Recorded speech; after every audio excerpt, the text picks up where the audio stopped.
نبی صلی اللہ علیہ وسلم کی ایک اور حدیث کے مطابق کسی زندہ یا مردہ انسان کی ران پر نگاہ ڈالنا منع ہے، یعنی تھائز کو نہیں دیکھ سکتے، صرف زندہ نہیں مردہ بھی. اسی لیے اگر کوئی شخص کسی مردے کو نہلائے تو کیا کرے، اسے بالکل ننگا نہ کر دے، بلکہ چادر ڈال کر، کپڑا ڈال کر اس کے نیچے سے اس کو نہلائے. جب اس بات کا حکم دیا تو اللہ تعالیٰ فرماتے ہیں ذالک ازکا لہم، یہ بات ان کے لیے زیادہ پاکیزہ تر ہے، یعنی ان کے لیے تزکیہ کا باعث ہے. کیا؟ نگاہ کی حفاظت اور شرمگاہ کی حفاظت. اور شرمگاہ کی حفاظت میں پہلی چیز تو ستر تھی، اور دوسری چیز زنا سے بچنا، حرام سے بچنا، چاہے وہ زنا ہو، چاہے لواطت ہو، چاہے ویسے ہی ننگے کسی کے ساتھ ٹچ کرے.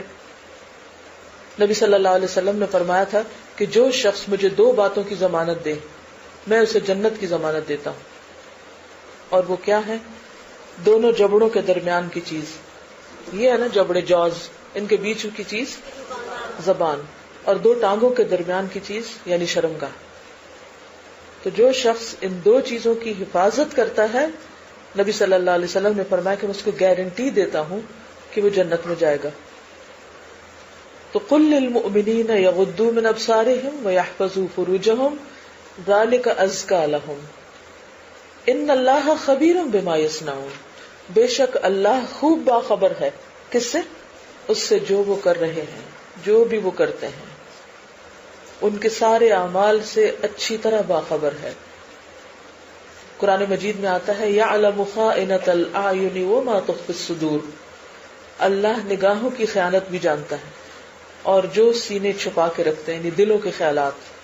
اور اسی طرح یہاں پر یصنعون کا لفظ جو ہے یہ خاص طور پر اشارہ ہے کہ لوگ اپنی نگاہوں اور شرمگاہوں سے جو کچھ کرتے ہیں وہ اللہ کو اچھی طرح معلوم ہے، چاہے وہ لوگوں سے کتنے بھی چھپ جائیں، کہیں بھی چلے جائیں، لیکن اللہ کی نگاہ سے نہیں چھپ سکتے. اللہ تعالیٰ کو ان کے اعمال کی پوری پوری خبر ہے. کیا سیکھا؟ اب آپ مجھے بتائیے، دہرائیے اور پھر ہم آگے چلیں گے. غض بصر، کیا معنی ہے غض بصر کا؟ کیا کرنا؟ نظر کی حفاظت کرنا. کیسے حفاظت کرنا؟ نظر کو نیچا رکھنا. نیچے رکھنے سے مراد سر نہیں نیچا کرنا، بلکہ جو دیکھنے کا انداز ہے اس میں حیا رکھنا، یعنی اس کو پست رکھنا، اور نظریں اٹھا اٹھا کر نہ دیکھنا اور گور گور کے نہ دیکھنا. جی. اور اگر اتفاقاً نظر پڑ جائے اور کشش معلوم ہونے لگے کہیں تو نگاہ کو فوراً پھیر دیا جائے. اس شخص کی جزا کیا جو ایسا کرے گا؟ اللہ تعالیٰ اس کو ایمان کی حلاوت نصیب کرے گا، اس کی عبادت میں حلاوت ہوگی. تو بنیادی طور پر مردوں کو حکم دیا جا رہا ہے کہ وہ اپنی نگاہوں کی حفاظت کریں، انہیں ان چیزوں کو دیکھنے سے بچائیں جن کو دیکھنے سے اللہ تعالیٰ نے منع فرمایا ہے، جس کو عام طور پر ہم اردو میں کہتے ہیں نظر بازی یا دیدہ بازی. نظر بازی کا لفظ ہے نا، کیا مطلب ہوتا ہے نظر بازی؟ اسٹیئر کرنا، ٹکٹکی باندھنا، یعنی نظروں کو کھلا چھوڑ دینا، جدھر جی چاہے دیکھیں، جو جی چاہے دیکھیں، جب جی چاہے دیکھیں، جتنا چاہے دیکھیں. جی نظروں کے ذریعے میسج کنوے کرنا وہ بھی اس میں آ جائے گا، یا جو بھی کیفیت تو اس کے ساتھ دیکھیں، یہ ساری چیزیں اس میں آتی ہے. تو اللہ تعالیٰ نے اس چیز سے منع کر دیا ہے. اس میں ایک تو یہ ہے کہ عورت کو دیکھتے وقت، دوسرے ایسی تصویریں، ایسے مناظر، ایسی چیزیں جو انسان کے اندر شہوت پیدا کریں، اس کے ایسے جذبات میں تحریک پیدا کریں. کیونکہ بعض اوقات لوگ عورت تو نہیں دیکھتے مگر عورتوں کی تصویریں دیکھ لیتے ہیں. بہت سی ایسی سائٹس ہیں جن میں فحش تصویریں ہوتی ہیں اور لوگ آرام سے بیٹھ کے دیکھتے ہیں. اس کے بھی بہت برے سائیکولوجیکل ایفیکٹس ہوتے ہیں، بہت برے اثرات ہوتے ہیں. اسی طرح نہ صرف یہ کہ مرد عورت کو نہ دیکھے، بلکہ مرد کو بھی ایسی نظر سے نہ دیکھے. کیونکہ جو ہومو سیکشولز ہوتے ہیں وہ بعض اوقات مردوں کو بھی اسی قسم کی نظر سے دیکھتے ہیں، اور جب انہیں اٹریکشن محسوس ہوتی ہے تو ان کے ساتھ پھر برا کام کرتے ہیں. اسی طرح جانوروں کے بھی ایسے پارٹس جو ہیں ان کو دیکھتے وقت بھی اگر کوئی اس قسم کی اکساہٹ ہو تو اس سے بھی بچنا چاہیے. اب چونکہ نظر کا تعلق انسان کے اپنے دل سے ہے تو اس میں باہر کی کوئی قوت آپ کو نہیں بتا سکے گی کہ آپ کی نظر ٹھیک ہے یا نہیں. یہ آپ کا دل آپ کو بتائے گا، آپ کے اندر کا فرقان آپ کو بتائے گا کہ کس چیز کو دیکھنا چاہیے کس کو نہیں. اسی لیے آپ دیکھیے کہ یہاں پر مخصوص نہیں کیا گیا کہ مومن مردوں سے کہیں کہ وہ مومن عورتوں کو یا عورتوں کو نہ دیکھیں، یہ نہیں کہا گیا. یغضوا من ابصارہم میں چاہے وہ عورتوں کو دیکھیں، چاہے وہ مردوں کو دیکھیں، چاہے وہ ینگ لڑکوں کو دیکھیں، چاہے وہ جانوروں کو دیکھیں، چاہے وہ تصویریں دیکھیں، چاہے وہ ایسے مناظر دیکھیں موویز وغیرہ میں، کوئی بھی چیز جس سے انسان کے اندر شہوت ابھرتی ہو، اور خصوصی طور پر اگر انسان سمجھے کہ وہ برائی کی طرف مائل ہو رہا ہے تو اس سے منع کیا گیا ہے. اسی لیے ایک حدیث سے ہمیں یہ بھی پتہ چلتا ہے کہ اگر کوئی مرد کسی عورت کو دیکھتا ہے اور اس کے اندر ایسے کوئی خیالات پیدا ہوتے ہیں، یعنی برے خیالات پیدا ہوتے ہیں، بری نظر، ہم کہتے ہیں نا بری نظر سے دیکھنا، اس نے بری نظر سے دیکھا، برے خیالات پیدا ہوئے، تو نبی صلی اللہ علیہ وسلم نے اس کے لیے کیا علاج تجویز کیا کہ وہ اپنی بیوی کے پاس چلا جائے اور اس سے اپنی خواہش پوری کر لے، کیونکہ جو اس عورت کے پاس ہے وہ اس کی بیوی کے پاس بھی ہے، یعنی اس نے وہاں سے جو تسکین پانی ہے وہ ایک حلال طریقے سے اپنی تسکین کرے. لیکن کہیں پر بھی کسی صورت میں ایسی کوئی اجازت نہیں دی گئی کہ جس سے نظروں کو آوارہ چھوڑ کر معاشرے میں انارکی پھیلائی جائے. اس میں آپ صلی اللہ علیہ وسلم کا عمل بھی ہمیں پتہ چلتا ہے کہ ایک مرتبہ حضرت فضل بن عباس تھے، وہ حج کے موقع پر آپ کے ساتھ تھے، تو اتنے میں ایک خاتون آئی جو آپ سے کوئی مسئلہ پوچھنے لگی. تو وہ ینگ لڑکے تھے، ان کی طرف دیکھنے لگے، تو نبی صلی اللہ علیہ وسلم نے جو ہی محسوس کیا تو آپ نے اپنے ہاتھ سے ان کا چہرہ پھیر دیا. تو بعض اوقات یہ ہے کہ چہرے کو نیچے کر لینا یا منہ پھیر لینا یہ بھی آتا ہے، لیکن یہ ضروری نہیں کہ انسان بھی آنکھیں بند رکھے یا آنکھیں نیچے ہی رکھے کہ وہ سامنے کچھ بھی نہ دیکھے. اصل چیز نگاہوں کو بچانا ہے، کیونکہ یغضوا من ابصارہم کا اگر آپ خلاصہ کریں تو وہ نگاہیں بچانے کا معنی آئے گا. ٹھیک ہے، باقی تو یہ نا لفظی معنی ہے، پس کرنا، چھوٹا کرنا، اور پھر بعض تفصیلی معنی ہے کہ ان کو گھور کے نہ دیکھنا یا ان کی ٹکٹکی نہ باندھنا یا طول نہ دینا. لیکن مقصود کیا ہے، مطلوب کیا ہے کہ کیا کیا جائے؟ نگاہوں کی حفاظت، اور نگاہیں بچائی جائیں. کس چیز سے بچائی جائے؟ کس چیز سے بچائی جائے؟ ہر غلط چیز کو دیکھنے سے جس سے انسان کے اندر غلط جذبات پیدا ہو، جو انسان کو حرام کی طرف لے جانے والا. موجب طبرانی کی ایک حدیث ہے، نبی صلی اللہ علیہ وسلم نے فرمایا تم مجھے 6 چیزوں کی ضمانت دو، میں تمہیں جنت کی ضمانت دیتا ہوں. جب تم میں سے کوئی بات کرے تو جھوٹ نہ بولے، وعدہ کرے تو خلاف ورزی نہ کرے، جب اس کے پاس امانت رکھی جائے تو اس میں خیانت نہ کرے، اور اپنی نظر نیچی رکھے.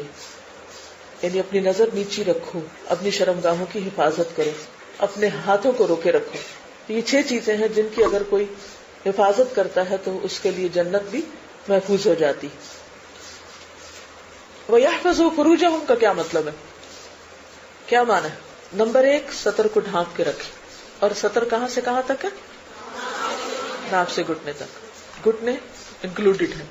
اب آپ دیکھیے کہ بعض اوقات لوگ اتنے ٹائٹ کپڑے پہن لیتے ہیں کہ جس سے پوری شیپ جو ہے وہ ویزیبل ہوتی، تو یہ بھی درست نہیں. یعنی ایسی ٹائٹ جینز پہننا کہ جس میں انسان ننگا ہی ہو رہا ہو پہن کے، تو ایسا لباس بھی درست نہیں. بعض اوقات ہم کہتے ہیں کوئی بات نہیں، لڑکے ہی ہیں. اسی طرح بعض مرد دھوتی اس طرح پہنتے ہیں، لنگی اس طرح پہنتے ہیں کہ وہ جب چلتے ہیں تو ان کے گھٹنے نظر آ رہے ہوتے ہیں یا ان کے گھٹنے کے اوپر تھائز نظر آ رہی ہوتی ہے. تو ایسا لباس بھی نہیں پہننا چاہیے، اس کا بھی لحاظ رکھنا چاہیے. اسی طرح بعض اوقات بچے جینز جب پہنتے ہیں تو وہ کہاں تک جا رہی ہوتی، یہ فیشن ہے نا، اس میں بیلی بٹن بھی نظر آ رہا ہوتا ہے اور پیچھے سے بھی بعض اوقات بہت نیچے تک آ رہی ہوتی ہیں، اس کی بھی اجازت نہیں. یا بعض اوقات شارٹس پہنتے ہیں تو وہ شارٹس کتنی شارٹ ہو جاتی ہیں جس میں گھٹنے ننگے ہو رہے ہوتے ہیں، تو اس کی بھی اجازت نہیں. بعض اوقات ہم کہتے ہیں کہ اچھا بچے چھوٹے ہیں، تو ہوتا یہ ہے کہ چھوٹے ہوتے وقت جب ہم ان کو ایسے لباس کی عادت ڈال دیتے ہیں تو جب وہ بڑے ہوتے ہیں تو پھر ان کو حیا نہیں ہوتی. تو کوشش یہ کرنی چاہیے کہ بچپن سے ہی بچوں کے لباس باحیا ہوں. دوسرا معنی کیا ہے اس کا؟ یحفظوا فروجہم کا زنا سے پرہیز کریں. اس کے لیے دلیل کیا ہے؟ قرآن مجید کی آیت والذین ہم لفروجہم حافظون اور ولا تقربوا الزنا انہ کان فاحشۃ وساء سبیلا. زنا کے علاوہ اور کیا منع ہے؟ لواطت یعنی ہوموسیکشوالٹی اور جانوروں کے ساتھ بدفعلی، اور وہ بھی حفاظت نہیں ہوگی. اگر کسی نے ایسا کیا تو شرمگاہ کی حفاظت نہیں ہوگی. اس کی سزا کیا بتائی گئی کہ اگر کوئی اس حالت میں پکڑا جائے تو اس کو کیا کرو؟ اس کو بھی مار دو. جس جانور کے ساتھ اس نے ایسا کام کیا اس کو بھی مار ڈالو. اور برہنگی تو پہلے سطر نہ ہونے میں آ گیا، لیکن دوسری یحفظوا فروجہم میں دو چیزیں ہیں. میں اسی لیے بہت کلیئر کرنا چاہتی ہوں. یحفظوا فروجہم میں دو چیزیں ہیں. ایک ہے اس کی حفاظت یعنی سطر. سطر میں باریک لباس، ٹائٹ لباس، یہ چیزیں منع ہے.